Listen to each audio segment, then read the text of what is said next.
La Côte d'Ivoire était une grande nation de basketball. Est-ce qu'elle l'est toujours? On va dresser ce soir avec certainement le plus jeune président de l'histoire du basketball ivoirien, une sorte de bilan. Mahama Coulibaly est l'invité de la télé d'ici. Alors ça remonte à, comment dire, pratiquement 10 mois, son élection à la tête de la Fédération ivoirienne de basketball.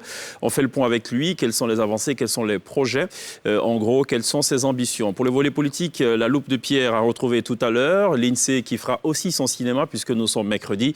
Et puis la T-Band qui sera en attraction pour le volet artistique en fin d'émission. L'essentiel de ce que vous êtes toujours en droit de savoir ici, la télé d'ici. Bonsoir, bienvenue.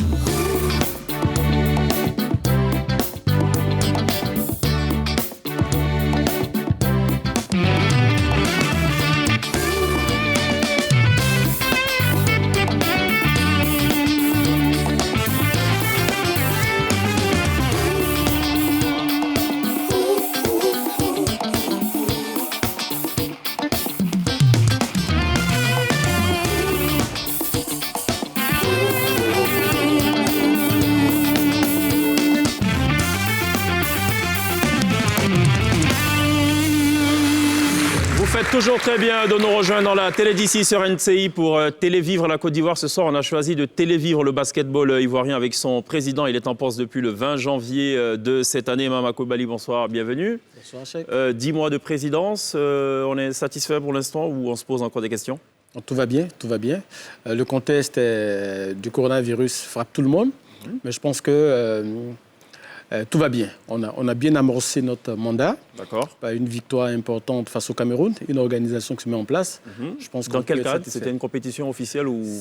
Effectivement, c'est une compétition officielle pour la qualification pour l'Afro-Basket 2021. Chez les hommes? Chez les hommes. D'accord. On a été capable de battre le Cameroun au Cameroun. Et donc, ça a été quelque chose d'assez extraordinaire pour la reprise, la dynamique du basketball qui a besoin de trophées et de lauriers. D'accord, très bien. Merci d'être venu, Mahama Coulibaly. Merci beaucoup. Ça va, l'INSEE? Très bien, merci. Ça va, Pierre? Très bien, merci. Basketteur au lycée ou au collège ou... Ah si, ouais. Enfin, je préférais le basket que le... Pierre, non, ok. Non. Si, moi, je préfère le basket que le foot, Ouais. mais je suis nulle. Mais au moins, je ne suis pas très forte au jeu de ballon. Je ne m'attendais pas du tout à cette réponse. Ah, mais j'aime bien. Mais je suis petite déjà. Est-ce que la taille... Oui, mais ce n'est pas un problème, justement, la taille. Voilà, la taille n'est pas un problème. Il faut être meneur. Oui. Voilà. Maman, ou bien non? La taille n'est pas un problème. Il faut être vraiment super doué quand on n'est pas grand de taille. Il y a d'autres qualités qu'il faut avoir. Mais en général, on préfère des grands de taille.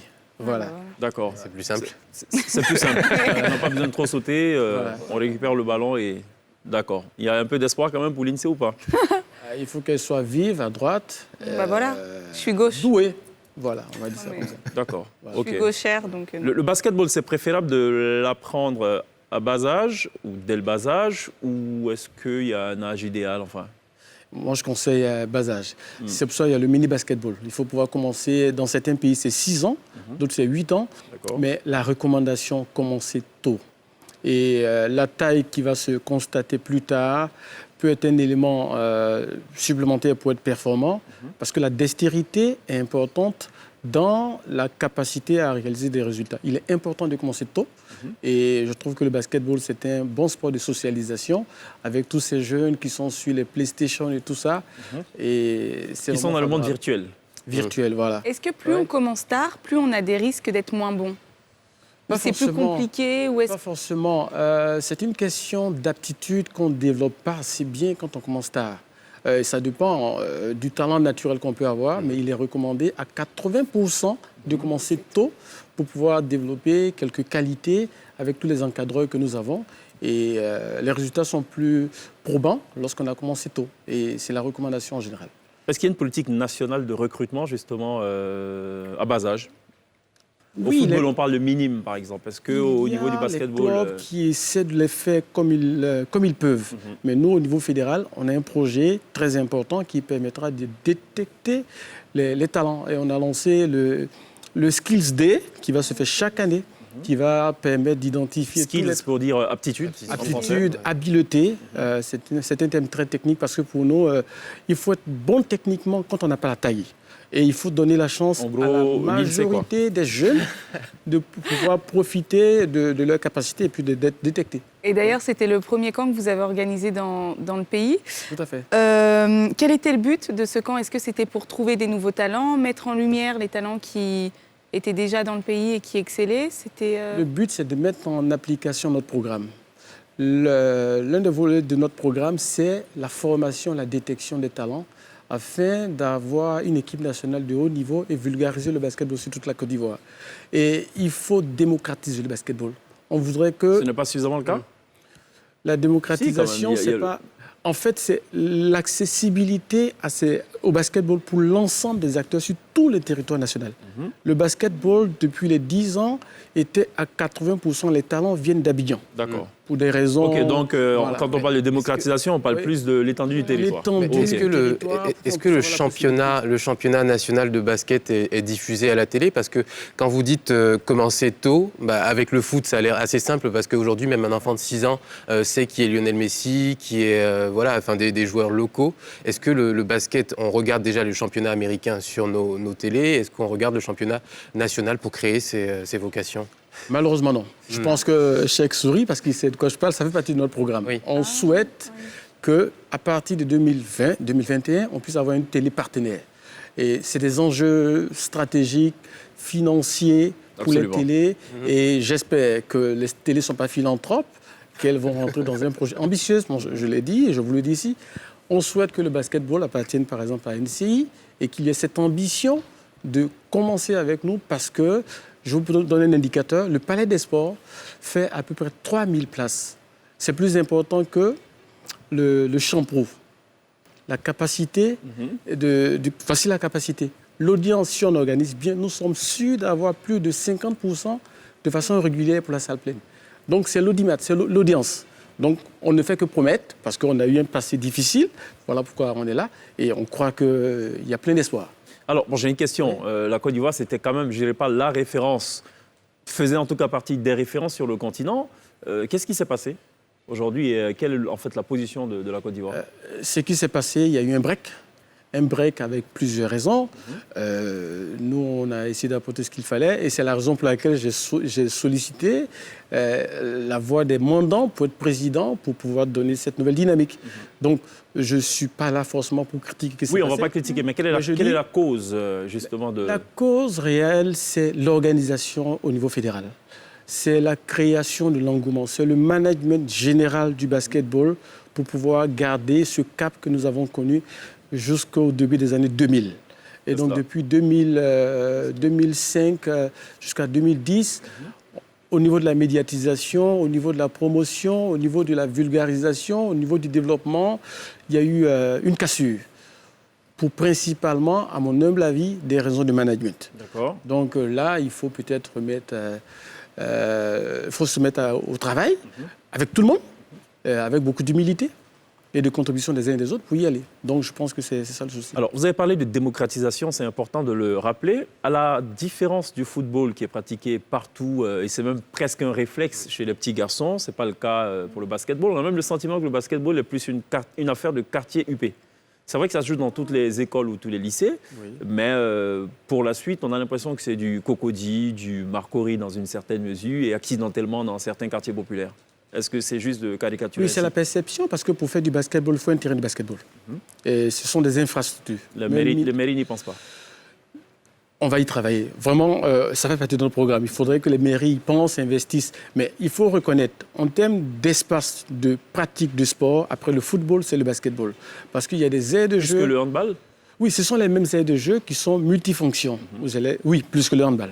Et vu l'intérêt de l'INSEE et peut-être d'autres personnes, les opérateurs économiques, créer des espaces de basketball, ne serait-ce qu'en demi-terrain, c'est ce que nous avons appelé avant le home basketball, qui s'appelle maintenant le 3x3.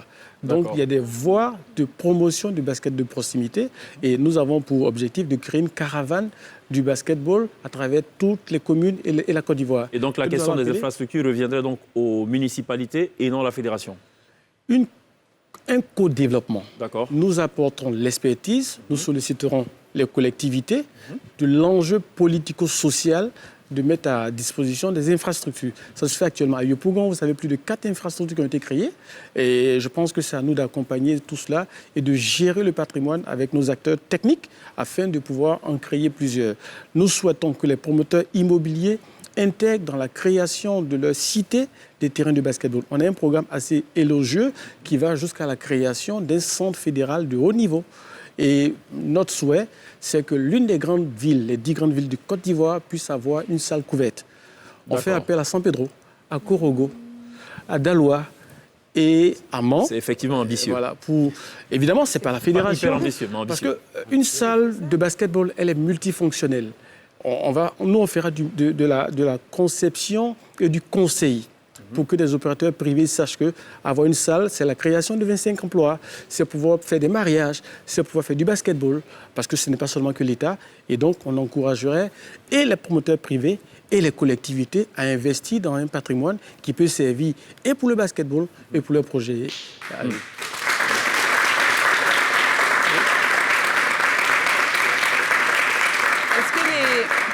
Est-ce que les joueurs de basketball professionnels en vivent aujourd'hui en Côte d'Ivoire ? Pas vraiment, il faut le dire. Pas vraiment, parce que les clubs ne sont pas professionnels. Les quelques clubs qui essaient de l'être, je dirais qu'ils ne sont pas professionnels. C'est plutôt un avantage d'avoir peut-être quelques moyens avec quelques mécènes. Et ça, c'est une question qui revient. Mais le professionnalisme, c'est lié à la création de richesses qu'on partage. S'il n'y a pas de recettes, on ne peut pas être professionnel, parce qu'il faut qu'il y ait un bénéfice qui soit partagé. Et donc, c'est un vœu pieux, il faut qu'on y travaille. Il faut de l'argent.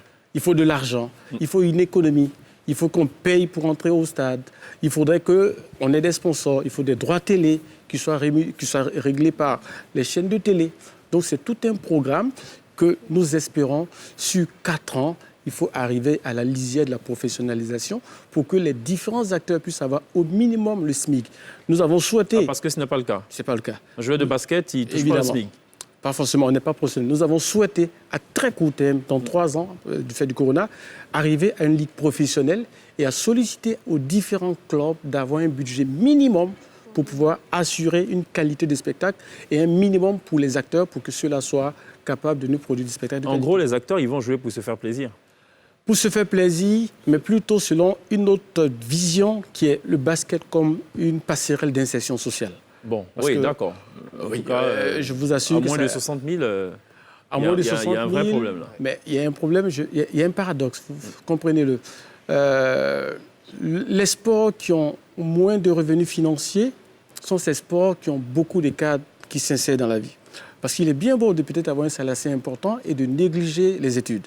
Donc, on ne dit pas qu'il ne faut pas professionnaliser, mais il faut déjà voir le contexte, comment avoir du basketball de haut niveau et avoir un projet pour que durablement, lorsqu'on a des recettes, les basketteurs puissent avoir les ressources qu'il faut, tout en allant à l'école ou en s'insérant dans la vie professionnelle. Et tout à l'heure, vous parliez donc de votre match, notamment au Cameroun, de la victoire du Cameroun. De la Côte d'Ivoire au Cameroun. Oui, de la Côte d'Ivoire au Cameroun. Comment... Sur le Cameroun. La victoire de la Côte d'Ivoire au Cameroun, sur le Cameroun. De quelle manière les joueurs se préparent ? Est-ce qu'il y a une préparation spécifique avant chaque match ? Évidemment, la majorité des joueurs de cette équipe nationale sont à 80% des Ivoiriens qui jouent à l'extérieur. Ils ont déjà un minimum de formation, de capacité, de talent et de préparation. Et du fait c'est des professionnels. Là, c'est le mot professionnel à son sens, avec des délais très courts. Et FIBA, qui est l'organe international, a défini ce qu'on appelle des fenêtres. C'est des fenêtres maximum de 5 jours, 1 semaine. Et donc, il faut une bonne organisation avec un coach qui, en 5 jours, soit capable de remettre en place l'équipe, qui a des attitudes pour faire le match. C'est un problème mondial. Malheureusement, c'est un problème mondial et on s'adapte. Okay. Et donc, c'est la préparation par anticipation dans les différents clubs qui permet aux équipes nationales d'avoir une bonne organisation. D'où le choix des bons éléments, des bons joueurs et des bons encadreurs. Et l'entraîneur, c'était un Espagnol qui connaît cette équipe, qui était avec elle en 2013. Donc, au regard des réflexes, on a été assez vigilant pour avoir les joueurs qu'il faut et pour lui permettre de faire cet exploit-là. Pour l'instant, un nouveau DTN aussi, d'ailleurs. Tout à fait.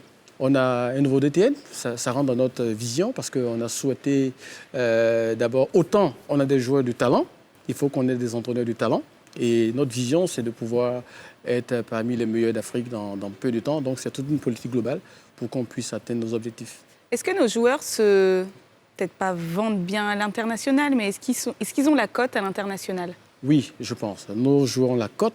Mais ils sont sur quel championnat et dans quel pays? Ils sont beaucoup plus dans le championnat français, le championnat espagnol, et quelques-uns sont encore aux États-Unis, dans les universités, mais beaucoup plus en France et en Espagne et dans les divisions majeures. Parce que d'après votre vision, vous vouliez d'ici 8 ans qu'il y ait des joueurs donc, ivoiriens en NBA.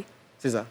C'est ça. Et c'est pour cela, le DT, qui est un Serbe slovène, si vous connaissez le basketball, le meilleur européen vient Doncic et Dragic, qui a été vice-champion NBA. Donc, et ce pays est champion d'Europe en titre. Et la Serbie est réputée pour être l'un des meilleurs en termes de formation.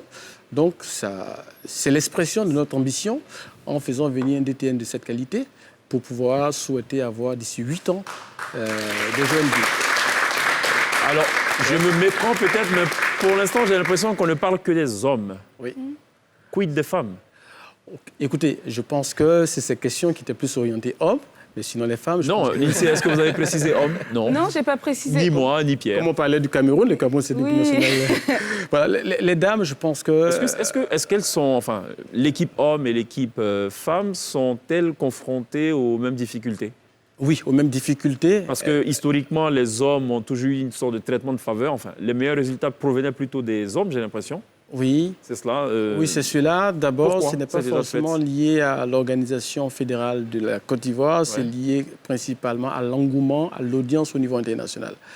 Lorsqu'on a beaucoup de public, ça crée de l'audience, ça crée de la valeur financière, ça crée de la motivation. D'accord, on va plus regarder le basketball masculin que féminin. Voilà. Mais la fédération n'a pas de regard seulement que pour les hommes.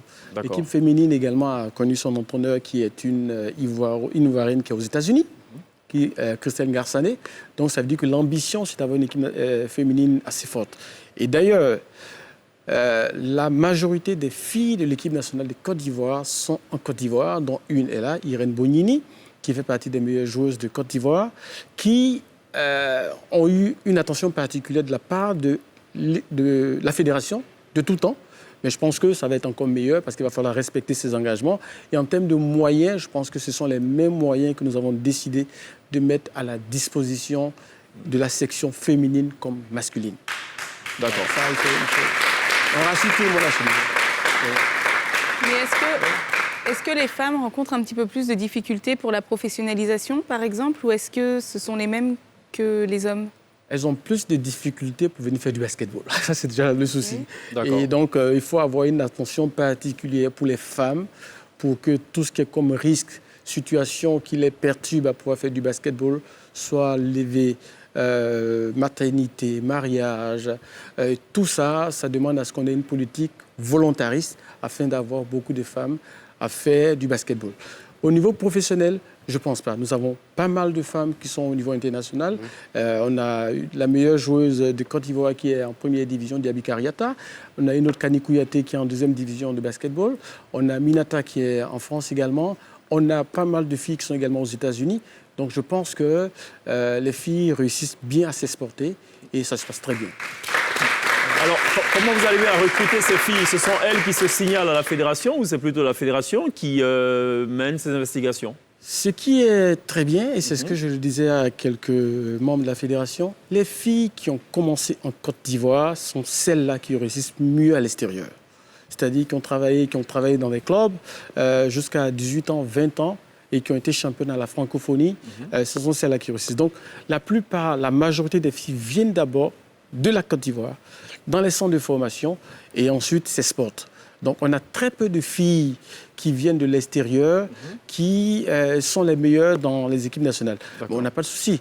On a ce qu'on appelle en basketball un scouting qui se fait depuis l'international pour que toutes les Ivoiriennes, à travers le monde entier, puissent être identifiées pour qu'on puisse faire un regroupement nationale, voire internationale, pour que les meilleurs puissent être celles-là et ceux-là qui vont profiter de l'équipe nationale pour hisser au haut le drapeau de Côte d'Ivoire. Est-ce que le basketball fait partie des sports mineurs en Côte d'Ivoire? Le terme mineur relatif, est-ce que c'est lié à la professionnalisation ou à la pratique? Je dirais non. Ou aux moyens financiers? Aux moyens financiers. Si c'est la pratique, je dirais non. Absolument. Si c'est la professionnalisation, je dirais oui. Mais l'ambition, c'est de ne pas être mineur. C'est d'être un sport majeur à très court terme. Je la pose à dessein parce que je pense que le basketball ivoirien a peut-être généré plus de médailles que le football. Comment vous expliquez qu'il y ait ce gap effarant entre justement les financements dont bénéficie le football, financement étatique s'entend, et le financement du basketball? C'est la perception. Le football est perçu comme le sport majeur de façon exagérée. Je viens de donner l'exemple de deux stades. Si je vous demandais le stade Champroux et le Palais des Sports, quelle est la plus grande capacité, vous direz spontanément le Champroux. C'est cela. Vous serez prêt à donner peut-être 100 ou 200 millions au football au regard de la perception. Donc la super médiatisation du football. Les stades qui regroupent près de 60 à 100 000 places créent indirectement une perception positive de grandeur qui pousse l'État à financer entièrement le football. Il faut avoir une politique volontariste en regardant dans le détail la puissance de quelques disciplines comme le basketball, et c'est notre métier et c'est notre travail de pouvoir dire, écoutez, le basketball a sa place, on a plus de médailles, c'est un sport qui est assez accessible à tout le monde, il va falloir qu'on puisse avoir les financements qu'il faut pour nous permettre de pouvoir aller très loin. Le ministère de tutelle vous dit quoi alors? Le ministère de tutelle est... En réponse à votre plaidoyer? Je pense que c'est petit à petit parce que on va finir par vous dire que quel que soit ce que la grenouille mange, elle n'aura pas la taille de l'éléphant. Donc voilà, à la limite, il va falloir travailler pour que petit à petit, on puisse faire passer cette perception-là. Mais ce n'est pas le travail. Je pense qu'on a du travail à faire. Il y a des pays qui sont des pays de basketball. C'est le cas de l'Angola. Le Nigeria aussi. Le Nigeria. Peut-être après l'Angola, mais le Nigeria tout de même. Le Nigeria, le Sénégal, où en termes de sponsoring, c'est le basketball qui est beaucoup plus sponsorisé que le football. D'accord. Donc, à nous de travailler et avec abnégation, persévérance, pour faire comprendre que le basketball a sa place et qu'on a besoin de ce même financement que le football. Mais alors, pour créer notamment des grands champions, on sait que l'implication des familles dans le sport est quelque chose de très important. Est-ce que dans votre politique, il y a un volet pour justement embarquer ces familles-là dans l'aventure du basket Tout à fait. Et ça passe par les centres de formation. Nous ambitionnons de labelliser 25 centres de formation minimum. La labellisation, c'est des centres de formation qui peuvent être recommandés aux familles parce que c'est au bas âge que les familles accompagnent les enfants au basketball et pour créer cette socialisation-là. Et en plus, la Côte d'Ivoire est candidate pour l'organisation, ce qu'on appelle du forum du mini-basketball, qui va réunir 400 enfants de 8 à 13 ans. Et chaque année, nous participons à un tournoi de hard qui est en France. Donc, le mini-basketball est le lieu d'expression, de relation avec les parents, avec qui nous éduquons leurs enfants. Éduquons, c'est un grand mot du moins. Mais on participe à la socialisation de ces enfants-là. Et donc, je pense que les parents sont très importants pour nous et on ne va pas lésiner sur les moyens pour que ceux-là soient proches de nous afin de pouvoir permettre à notre basketball de grandir avec ses parents. Parce que sans les parents, on n'a pas de basketball de qualité. Et donc, selon la perception que vous avez, le basketball serait un sport de classe supérieure. Donc, il faut déjà casser cela. Il faut pas de classe supérieure, mais majoritairement pratiqué dans les quartiers UP. Mais il faut déjà aussi faire attention aux parents pour dire que, selon leur habitude, il faut être proche de ces parents-là pour que on se comprenne dans l'éducation des enfants. Quelles sont les valeurs du basketball? Les valeurs principales du basketball, c'est d'abord l'esprit d'équipe, c'est la loyauté, l'honnêteté et le sens du devoir et de la victoire. Voici principalement les valeurs du basketball. Le sens de la victoire, mais si on ne gagne pas, ne pas être aussi mauvais perdant. C'est le fair play. Oui. Faut le fair play. Donc à ce niveau, je pense qu'on s'aide, mais on donne tout pour gagner, dans la loyauté, dans la discipline surtout, et dans l'esprit d'équipe. Ce n'est pas non plus les Jeux Olympiques où Pierre de Coubertin qui dit l'essentiel c'est de participer. Non, l'essentiel c'est de gagner au basketball. L'essentiel n'est pas de gagner, c'est de donner tous les moyens pour gagner. D'accord. Si on perd, on sait au moins qu'on a tout donné avant de perdre. Alors, il y a aussi une problématique qui est plutôt commune à toutes les disciplines sportives, c'est la question de la médecine du sport. Oui.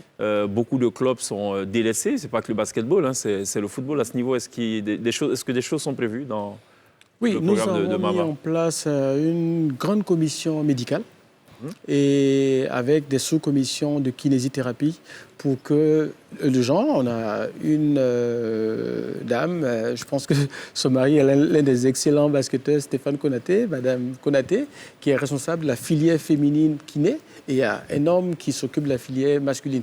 Donc il y a une bonne organisation pour la santé et le suivi médical de l'ensemble des acteurs. Des acteurs au niveau de la sélection A, sélection nationale? Sélection A, et surtout au niveau des clubs. Au niveau des clubs, c'est cette même section qui s'occupe des clubs? Non, il y a une organisation. C'est-à-dire que, oui, évidemment, j'essaie de vous expliquer qu'il y a une organisation assez importante avec des spécialistes pour que la médecine du sport soit au service des résultats. Une chose est de s'organiser humainement, une chose est d'avoir aussi des équipements et tous les intrants qui vont avec. Est-ce qu'ils sont disponibles?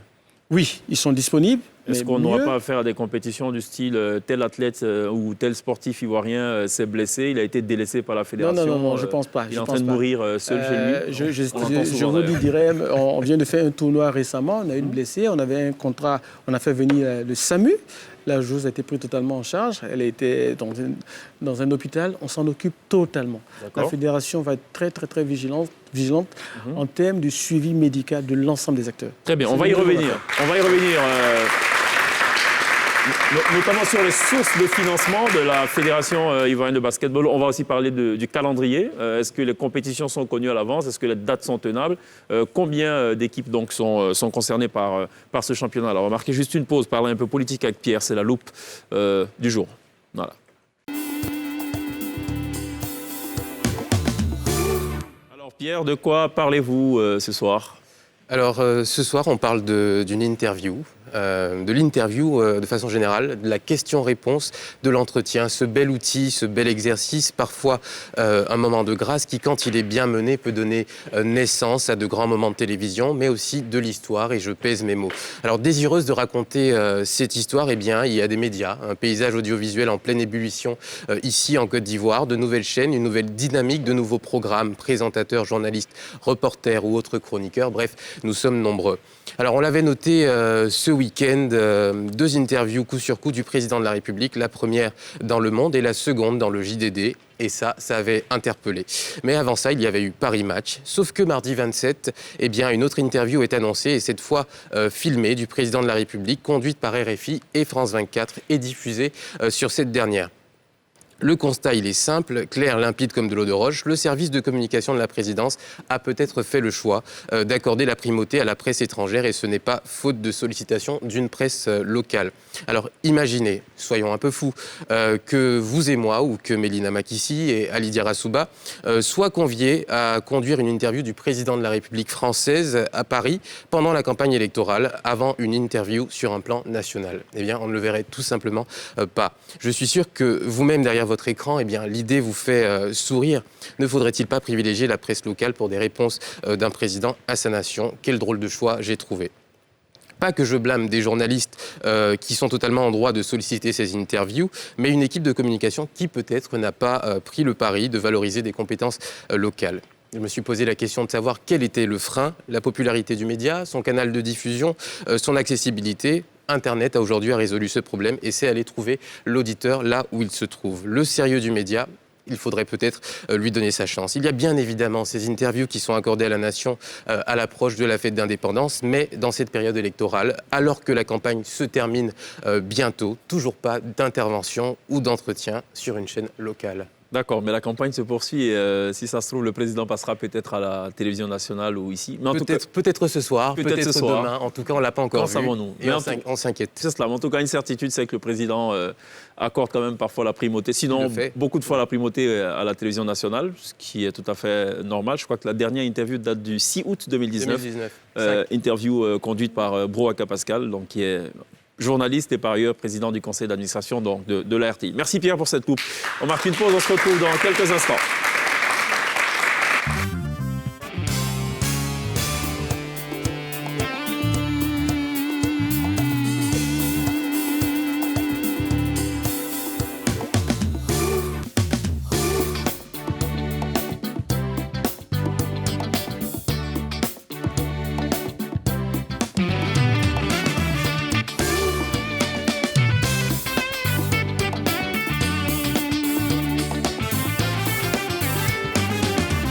Vous faites toujours très bien de nous rejoindre dans la télé d'ici sur NCI tous les soirs, du lundi au vendredi, dès 18h40. Nous abordons des choses qui vous intéressent forcément. Et ce soir, on parle du basketball, qui, de l'avis d'ailleurs de son président Mama Coulibaly, n'est pas du tout un sport mineur. Enfin, ça dépend de là où on se situe. Mais c'est surtout une question de perception, il nous l'a dit d'ailleurs. Parlons de perception d'argent. Comment se finance la fédération ? Comment se financerait la fédération Non, comment se finance-t-elle en ce moment ? Déjà, je pense qu'à 80%, la fédération, ou 90% se finançait par l'État via le ministère des Sports pour les grandes compétitions et la parafiscalité. Ce n'est pas suffisant, ça ne peut pas nous permettre d'atteindre nos objectifs. Et donc, comment se financera la fédération ? C'est des partenariats avec le privé et notre capacité à vendre notre spectacle de façon globale. La vente du spectacle, c'est merchandising, c'est partenariat droit télé, c'est la billetterie et c'est des sponsors. Et donc, voilà notre projet fédéral afin d'avoir des partenaires et des projets structurés de financement du basketball. Ça peut être des infrastructures qu'on pourra co-gérer avec des partenaires. Alors, généralement, pour financer, pour avoir des droits télé, il faut connaître le calendrier à l'année, avec des dates qui sont dans du marbre. Tout à fait. Est-ce qu'on peut dire aujourd'hui assez clairement qu'il y a un calendrier qui a été défini, qui est fixe, il ne bougera pas ? Tout à fait. Je pense qu'on avait un calendrier jusqu'à ce qu'on a connu la situation de cas de force majeure. Nous démarrons, si Dieu le veut, Dieu nous le permet, le 19 décembre. Le championnat démarrera le 19 décembre parce qu'on veut prendre le pari de nous caler sur les calendriers internationaux afin de ne pas avoir un calendrier qui bouge et qui déstabilise les partenariats. Donc je pense qu'à ce niveau, on comprend les enjeux des médias. Décembre. 19 décembre. D'accord. Et du combien de temps la saison ? La saison durera au minimum 6 mois. Hommes comme femmes, hein ? Hommes comme femmes. D'accord. Notre objectif, c'est d'avoir un calendrier international parce qu'il j'appelle ça, il y a des mouvements sportifs et commerciaux. Parce que les joueurs ne sont pas censés rester sur un seul territoire. Et si vous avez un calendrier qui ne s'intègre pas dans l'organisation internationale, vous créez des conflits ou des problèmes d'intérêt pour les acteurs. D'accord. Donc, on aura un calendrier qui va respecter tout cela. Et comment faire pour les matchs à l'international, justement, concernant la situation actuelle avec le Covid ? Est-ce que les joueurs, je suppose qu'ils vont être testés avant, mais imaginez, vous allez dans un pays où le Covid est très présent. Est-ce que vous annulez le match ? Est-ce que vous le reportez ? Comment ça se passe ? Actuellement, du fait du Covid, il y a des recommandations de FIBA, notre organe international, qui nous permet de pouvoir prendre des dispositions minimum. Nous avons d'ailleurs organisé un tournoi fédéral pour tester notre capacité d'organisation des compétitions en période de Covid. Donc, la disposition sanitaire est vraiment stricte. Tout ce qu'on peut prier, c'est que ça s'estompe, mais dans tous les cas, la Fédération ivoirienne de basketball a pensé à l'option où on aura le coronavirus et comment vivre avec pour faire des compétitions en prenant notre responsabilité de sécuriser tout le monde selon les conditions sanitaires des différents États et de notre organe international qui est FIBA. Alors, pour revenir au calendrier, combien de clubs sont engagés ? Chez les hommes comme chez les femmes. Pour la première division, nous avons 12 clubs, chez les dames 8. Et en deuxième division, nous avons 24 clubs. Nous comptons avoir une troisième division. On l'avait prévu pour cette année, mais on va perdre une année. Donc, c'est certainement pour 2023 qu'on aura 3 divisions pour pouvoir avoir la crème, un nombre d'équipes qui vont pouvoir travailler et améliorer la qualité de la compétition pour qu'on ait beaucoup plus de spectateurs. Les clubs s'appuient sur du privé, sur des sponsors ou comment ça se passe ? Quelle est la configuration actuelle ? La configuration, ce sont des passionnés qui essaient d'aider les clubs parce que l'environnement n'est pas encore favorable. Vous savez, si la fédération est bien organisée, à créer de l'émulation, de l'intérêt, de l'audience, les clubs n'auront pas de difficulté à avoir des sponsors. Pour le moment, je vous le dis, moi je sors d'un club, malgré tout ce qu'on peut dire, ce qu'on peut faire, à 80%, 90%, ce sont les clubs qui s'en occupent. Et malheureusement, cette situation n'attire pas beaucoup de nouveaux dirigeants dans ces clubs-là qui ne peuvent pas tenir sur la durée. Vos homologues au football ont coutume de dire ce n'est pas le rôle de la fédération de faire venir des gens au stade, ce n'est pas le rôle de la compétition de glaner des trophées. Le rôle de la compétition, c'est de créer des conditions d'une bonne pratique du football. Je parle du football. Est-ce que c'est la même philosophie au basketball? Non. La fédération ne fait pas venir les supporters des clubs au stade. C'est indéniable. Mais la fédération crée les conditions d'une bonne compétition pour que les supporters viennent naturellement du fait de la qualité de la compétition. Et la fédération va stimuler les clubs à produire de bons spectacles. Donc au final, c'est ensemble qu'on crée l'environnement pour que les supporters arrivent. Il n'y a pas de barrière entre le travail de mobilisation des supporters, entre les clubs et la fédération. Je crois que Boris Diaw, par exemple, était à Abidjan il y a quelques mois. Est-ce que ça veut dire qu'il y a vraiment un intérêt d'acteurs internationaux pour le basket ivoirien? Ou est-ce qu'on en est avec des partenariats, par exemple, comme la NBA? Je sais qu'il y a eu des visites ici pour de la détection. Où est-ce que ça en est aujourd'hui? Oui, Boris Diaw est en Côte d'Ivoire. Ça veut dire que la Côte d'Ivoire attire. La Côte d'Ivoire a beaucoup de potentialités. Et d'ailleurs, nous avons été très opportunistes, mais on a plutôt regardé dans ce sens-là parce qu'on a créé un projet qui s'appelle Give Back Basketball. Ça veut dire que tous ceux qui ont gagné beaucoup d'argent au basketball viendront développer des projets sociaux. Et d'ailleurs, actuellement, on est en pleine mise en œuvre d'un projet social avec des jeunes défavorisés de la commune d'Abobo pour lutter contre l'immigration clandestine avec l'ambassade de France.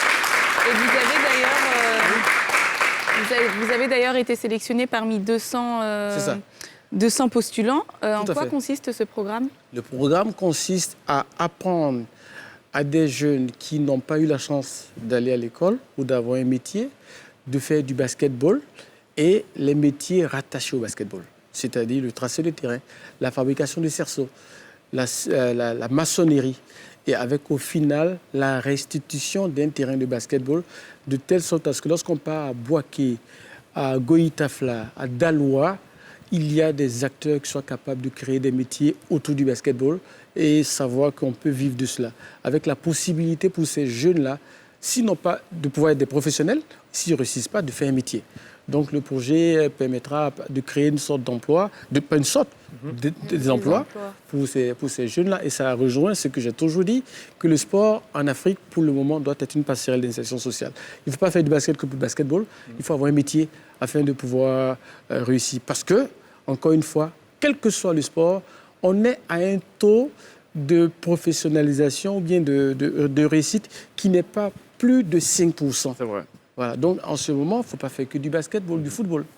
Et donc, ce projet, ça nous parle et ça rentre dans notre vision. On dit merci à l'ambassade de France et on espère qu'on aura d'autres acteurs sociaux. Et pour revenir à votre question, nous ambitionnons, on ne va pas les citer là, faire venir de grandes personnalités du basketball en Côte d'Ivoire. Je ne vous cache pas, pourquoi pas LeBron James pour être ici. Ça, il faut y travailler. Il faut y travailler. Effectivement, ça, c'est notre première ambition. C'est de faire venir ce lieu, mais j'en parle pas trop. C'est pour qu'ils partagent leur expérience. Il faut faire attention à ce qu'on dit dans la télé d'ici. Parce que ici, quand on dit, on vous pense ça va. Au-delà de l'expérience, c'est de travailler sur le projet social. Parce que, vous savez, pour avoir du haut niveau, il faut aller à la base. Nous, en Côte d'Ivoire, les meilleurs basketteurs, on constate, viennent des quartiers de revenus moyens. C'est vrai. Pas du cocody. Donc, si Tony Parker a réussi, on doit développer un projet social pour qu'il aille à Bobo, à Trècheville, pour faire du vrai give back, pour que son centre de formation, je vous rappelle que Tony Parker a la meilleure école de basketball en France, qui est à Lyon, chez les hommes, chez les dames, et qu'on arriverait, pourquoi pas, à ce que nos athlètes puissent se retrouver là-bas. D'accord. Donc ce projet, il est social et il est en même temps sportif. D'accord. Il n'est pas le seul, on a pas mal de possibilités dans ce cadre-là. Et la grande NBA, pour la NBA, je pense que la NBA a un projet de création d'une académie juste à côté de FIBA. La Côte d'Ivoire attire. Vous savez très bien qu'on a le siège de la FIBA Afrique ici. grâce au professeur Alphonse Billet, qui a été président de la fédération. On a vu hier dans les archives. Oui. Avec Georges Taïbenson, qui est aujourd'hui le président de la fédération, à qui il faut dire merci pour tout ce que nous avons connu, et qui a été champion d'Afrique en 81 et champion d'Afrique en 85 en tant qu'entraîneur. Et aujourd'hui, c'est la personnalité la plus importante du basketball. Et nous en sommes fiers, et on doit travailler à cela. Et la NBA, grâce à tout ce qu'il a fait, avait un projet ici. Et je pense que la NBA continue. Il y a même le Junior NBA qui se pratique actuellement là. La Junior NBA, c'est un programme pour les jeunes, pour la promotion du basketball des jeunes en Afrique, afin que ces derniers puissent se retrouver un jour en NBA. Est-ce qu'il est prévu que la Côte d'Ivoire accueille la compétition continentale à une échéance proche? Oui, nous allons regarder ça avec beaucoup de précision, avec nos partenaires institutionnels, mais nous avons pour ambition, nous l'avons dit à FIBA, de pouvoir domicilier chaque année une compétition de jeunes en Côte d'Ivoire. Ok, qui deviendrait donc une sorte d'institution, finalement. D'institution, parce qu'il faut qu'on soit champion dans l'une des catégories. Mais pour 2021, on va regarder s'il est possible, je dis qu'on va regarder, s'il est possible de pouvoir organiser la Coupe d'Afrique des dames 2021, on n'hésitera pas. C'est notre ambition, on va en parler avec le ministre pour pouvoir organiser la Coupe d'Afrique 2021. Est-ce que ça coûte cher de faire du basket? Je veux dire, pour la licence. Non, ça coûte pas cher. Ça coûte pas cher. Le basket, ça coûte plus cher pour les dirigeants qui n'ont pas de partenaires. Sinon, ça coûte pas cher pour faire du basketball. Et après, ça dépend des différents centres de formation. Donc, vous avez le marché, il est ouvert. Si vous voulez payer cher, vous irez cher. Mais en tout cas, l'accès au basketball est facile. Mais par exemple, je peux payer 1000 francs et je peux faire du basket. 1000 francs la licence à l'année. Il y a des centres de formation qui ne font pas payer lorsque vous avez du talent naturel. On vous offre le basketball et évidemment, on vous accompagne et on vous donne des moyens pour être... bon, je pense qu'il y a des centres de formation. Et il y a des centres qui payent il faut payer des mensualités, mais ce n'est pas important en général. Ce n'est pas grand-chose par rapport à d'autres loisirs. D'accord. Est-ce que les équipements et le must-have du basketball, ils coûtent plus cher que le football, par exemple? La balle de basket, les équipements, les chaussures, ça coûte déjà cher au basketball, un joueur n'a pas droit à un ballon. Voilà. Donc ce qu'il doit pouvoir acquérir, c'est peut-être... Celui qui veut son ballon ou sa balle à lui, oui. Qui est amoureux de basketball, le gamin, est-ce que ça coûte cher? Non, ce n'est pas aussi plus cher que ça, parce qu'un équipement de football de bonne qualité coûte plus cher qu'un équipement de basketball. Parce que je connais un peu le football. Non, je pense que un équipement professionnel de football coûte plus cher qu'un équipement de basketball. Ah bon? Après, c'est une question de marque ou de feeling. Je parle du basique. Des paires de mags de qualité. Même seconde main, c'est disponible. Évidemment, seconde main, évidemment, je ne vais pas en parler. Ouais. À ce niveau, on a nos jeunes là qui se débrouillent très bien pour avoir le paire de basketball. Et ce n'est pas là le problème. Le plus difficile, il faudrait que les dirigeants puissent avoir un terrain de basketball, des chaussures de qualité. Et vous aurez du monde pour cela. Je crois qu'on a la chance d'avoir les meilleurs centres de formation dont les dirigeants sont là. Ils vous diront, ils le vivent tous les jours et ils ont du monde à Koumassi et à Treichville. Ça marche, on marque une pause. L'avant-dernière pause, on va à la pub, on revient dans quelques instants.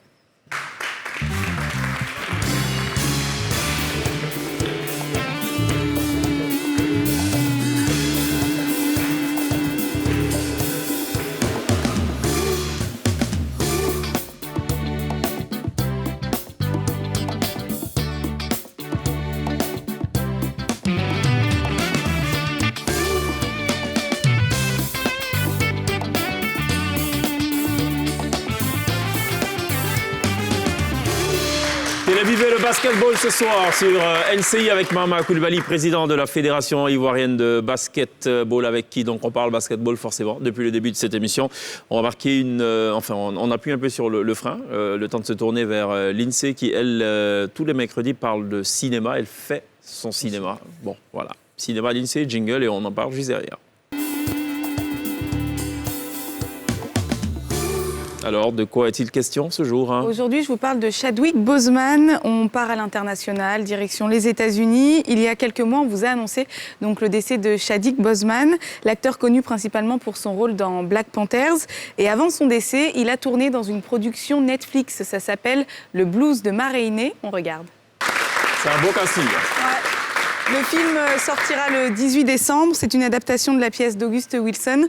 L'histoire se déroule en 1927 dans un studio d'enregistrement. Des tensions naissent entre la reine du blues, Ma Rainey, qui est Viola Davis, et son ambitieux joueur de trompette, Chadwick Boseman. Donc au-delà du scénario qui a l'air très bien, je vous en parle aujourd'hui parce que la plateforme de streaming a l'intention de mener une campagne pour que Chadwick Boseman reçoive un Oscar, celui du meilleur acteur lors des prochains Oscars avec ce film. Ce sera donc un Oscar posthume. C'est rare, mais c'est tout à fait possible. En 2009, c'était Heath Ledger qui avait décroché la statuette du meilleur acteur pour son second rôle dans Batman The Dark Knight, alors que l'acteur a disparu donc en 2008. En 2008, c'est cela. Merci Lindsay pour ce tap date cinématographique à retrouver tous les mercredis donc dans la télé d'ici. Quel est l'âge maximum pour un basketteur ? L'âge après lequel il faut arrêter complètement. Ou ça va pas. Il n'y a pas d'âge. Mais bon, y a pas d'âge. En moyenne, je dirais, il n'y a pas d'âge, c'est exagéré. Ouais. Il y a un âge. Mais bon, en général. Tant que le corps répond, c'est ça ? Tant que le corps répond, on peut jouer. Mais en moyenne, je pense qu'au maximum, je dirais 45 ans, au maximum. Ça, c'est une exception. Mais sinon... Ça, c'est pour jouer au quartier, c'est pas en compétition. Oui, il y a des joueurs qui ont un bon corps, qui peuvent jouer à 45 ans, mais c'est une exception. Mais je pense que c'est presque à 40 ans que... Michael Jordan a arrêté à quel âge ? Il a arrêté tard, non ? Ouais, je pense. Il a arrêté, après il a repris. Mais la majorité pas au-delà de 40 ans, non, je crois que c'est moins que ça. Entre 35 et 40 ans. Oui. Entre 35 et 40 ans, c'est... Voilà, mais je pense qu'on peut pousser jusqu'à 45 ans quand on a une hygiène de vie, quand on a un corps naturellement bien et qu'on a encore des résultats. Vous avez vu LeBron James. Mais il a quel âge ? Il n'a pas encore 40 ans, mais ce qu'il a fait... Il a encore de beaux jours devant lui, il y a des jeunes qui ont près de moins de 10 ans que lui, qui n'ont pas cette capacité, ce talent. Donc c'est l'hygiène de vie, c'est beaucoup de choses, c'est le talent naturel. C'est pareil pour les femmes ? L'âge pour maximum. Les femmes, on a constaté que les femmes sont brillantes en général entre la moyenne d'âge entre 27 et 30 ans. D'accord. Donc elles peuvent aller plus loin. En général, on a constaté que les femmes sont brillantes, sont très bonnes entre 27 et 30 ans. Alors, il y a des joueurs qui sont très bons, qui ne sont pas dans des clubs, qui ne sont pas donc en championnat, mais qui sont très bons, qui sont juste dans les quartiers et tout. Quelle est la politique de détection des talents ? Là, je ne parle pas de la détection à bas âge, comme on l'a dit, mais de détection de talents. Voilà. Comme ça se fait partout. Je peux vous parier que la majorité des joueurs qui sont très bons se retrouvent à 90% dans les clubs. D'accord. Qui sont très bons. Parce que les clubs sont des chasseurs de talent. Okay. Il est impossible de voir un joueur qui est très bon, qui n'est pas passé par un centre de formation. Donc ça, on n'a aucune inquiétude. Mais comment vous faites dans les faits ? Comment ? Dans tous les terrains sont dans Abidjan. Vous avez, je ne sais pas, peut-être une carte des terrains dans les partout. Quartiers. Vous savez où aller chercher. On est en train de mettre en place le mapping des cartes. Mais les entraîneurs de basketball sont partout. Et je pense que même l'OASU, qui essaie de pouvoir faire des sports d'école, se rend compte que 80% des joueurs de talent sont dans des centres de formation. Donc il faut dire bravo aux centres de formation qui travaillent dans la détection de ces jeunes-là. Maintenant, il faut les accompagner. Justement, est-ce qu'il y a une corrélation entre... Enfin, pas corrélation, mais est-ce qu'il y a une sorte de collaboration entre l'OASU, par exemple, et la fédération ? On a décidé de les rencontrer. Ça fait 10 mois que je suis là. Je n'ai pas pu rencontrer tout le monde. Mais on souhaite que l'OASU redevienne l'OASU que nous avons connu et qu'ensemble, on puisse faire grandir le sport scolaire pour que ces derniers-là, à un moment donné, soient à la disposition de l'État de Côte d'Ivoire pour en faire des talents et des professionnels plus tard. Donc c'est ça l'ambition, pour ne pas que chacun aille dans son sens alors qu'on poursuit le même but. Après, les résultats ne sont pas à la dimension de ce que nous souhaitons. Vous parliez tout à l'heure justement de l'importance du basketball, mais aussi de se former professionnellement à un métier. Est-ce que vous envisagez de faire le système de sport-études ? Oui, et c'est le projet symbolique à travers l'académie que nous comptons mettre en place. Mais nous incitons déjà des clubs à mettre cela en place, en relation avec les écoles où se trouvent les athlètes, ou le projet le plus ambitieux, je pense qu'on ne peut pas le faire tout seul. L'idéal, c'est de faire un peu comme aux États-Unis, où dans les différentes grandes villes de Côte d'Ivoire, on puisse consacrer des classes de sport-études. Mais déjà, nous, au niveau du basketball, la chose matérielle que nous souhaitons faire, c'est d'avoir une académie spécifique du basketball pour que les talents se retrouvent là et qu'on oblige oui, c'est un grand mot, mais il faut, les jeunes à aller à l'école et à venir faire de la pratique du basketball. D'accord, j'aime bien prendre l'exemple du football parce que c'est le sport majeur, c'est connu et c'est beaucoup mieux organisé, il y a beaucoup de financement. Comment ça se passe pour un joueur qui décide de s'internationaliser, d'aller jouer dans un club à l'étranger? Je sais que pour le football, par exemple, pour aller au Maghreb, il faut avoir justifié au moins une participation en sélection nationale, il faut avoir l'aval donc de la fédération. Est-ce que tout joueur peut, en fait, en gros, s'exporter sans l'aval de la fédération? C'est impossible. Si le joueur a une licence, la fédération donne une lettre de sortie. D'accord. Parce que c'est pour éviter la fuite des talents sans être encadré avec les conflits en club. Donc c'est bien organisé au niveau international. Mais évidemment, je vais vous dire que les ressources ne sont pas pareilles comme au football. C'est du 1 au 100. Ça, c'est clair. Voilà, Ça, on sait. Mais je pense que les conditions de transfert sont bien réglementées. Et l'instance internationale nous aide beaucoup à cet effet. Aucun joueur n'est libéré sans une question qui est posée à la fédération pour justifier si ce joueur provient d'un centre de formation. D'accord. Voilà, Maman Coulibaly, merci d'être passé par la télé d'ici. C'est moi. Vous restez avec nous juste après la pub, il y a le live de la télé d'ici. Merci à l'INSEE, merci à Pierre. On marque une pause, on se retrouve dans quelques petites secondes seulement.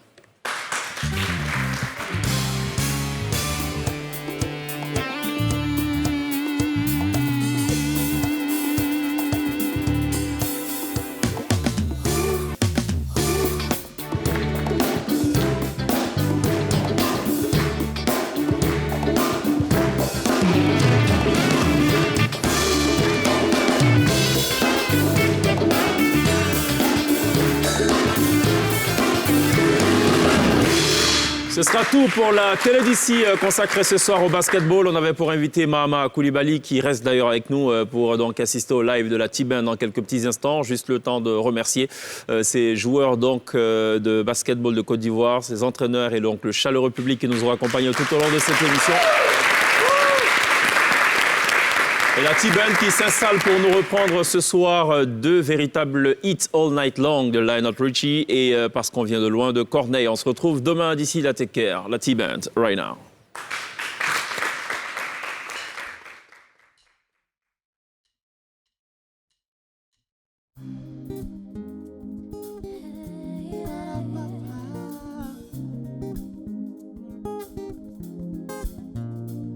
Nous sommes nos propres pères. Si jeune, pourtant si vieux, ça me fait penser.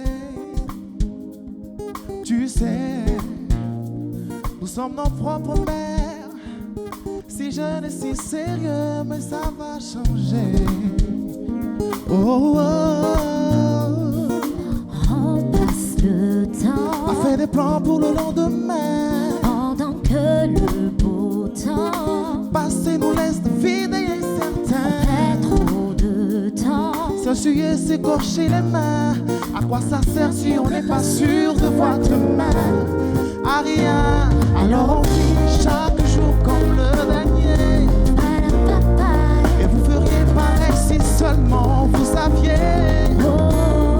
combien de fois la fin du monde nous a frôlés. Alors on vit chaque jour comme le dernier, parce qu'on vient de loin. Parce qu'on vient de loin. Quand les temps sont durs, on se dit pire que notre histoire n'existe pas.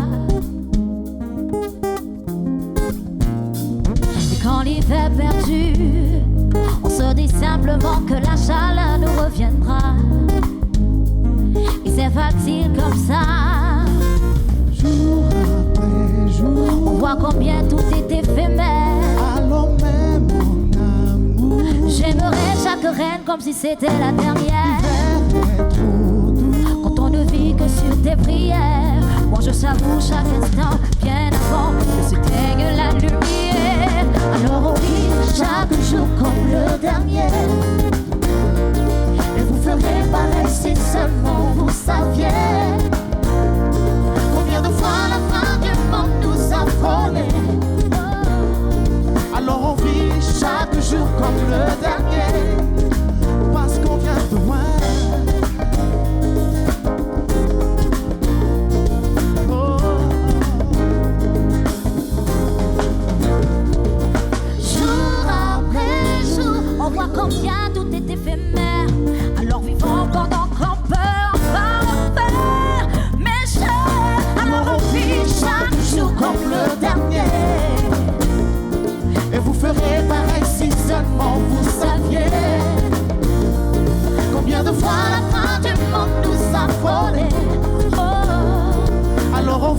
chaque jour comme le dernier. Alors on vit chaque jour comme le dernier. Et vous feriez pareil si seulement vous saviez combien de fois la fin du monde nous a volé. Oh, alors on vit chaque jour comme le dernier, parce qu'on vient de loin.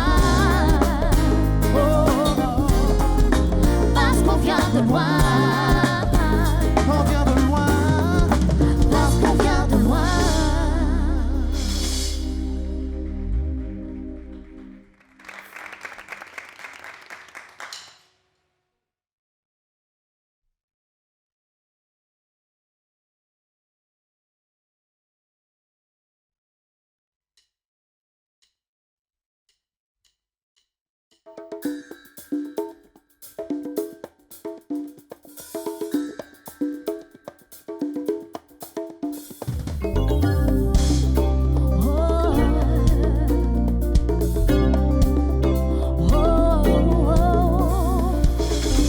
When my friend, the time has come, raise a roof and have some fun.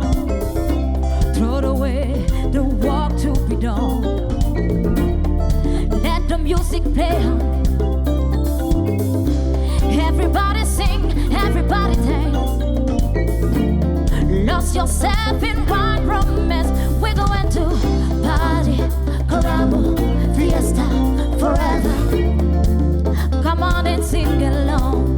We're going to party, caramba, fiesta, forever. Come on and sing along. All night long. All night long. All night long. All night long. People dancing all in the street. See the reed all in the field. That's it good, wide and sweet. Let the music play on. Feeling in your soul and feeling in your heart. Let the music take control. We're going to party, caramba, fiesta, forever. Come on and sing along. All night long. All night long. Hey, all night long. All night long. Hey. Once you get started, you can't sit down. Come try the fun, it's a merry-go-round. Everyone dancing the drum away. Come try your body, see how play.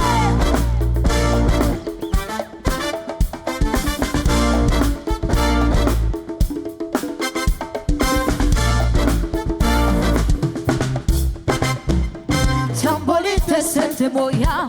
Hey, tambo, tambo, when to party, when we going.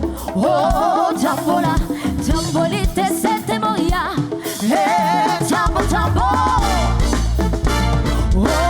Oh yeah, we're going have the party now. All night long, All night, all all night, night long. all night, Hey, all night long, all night, all night long. all night. Sing.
Merci.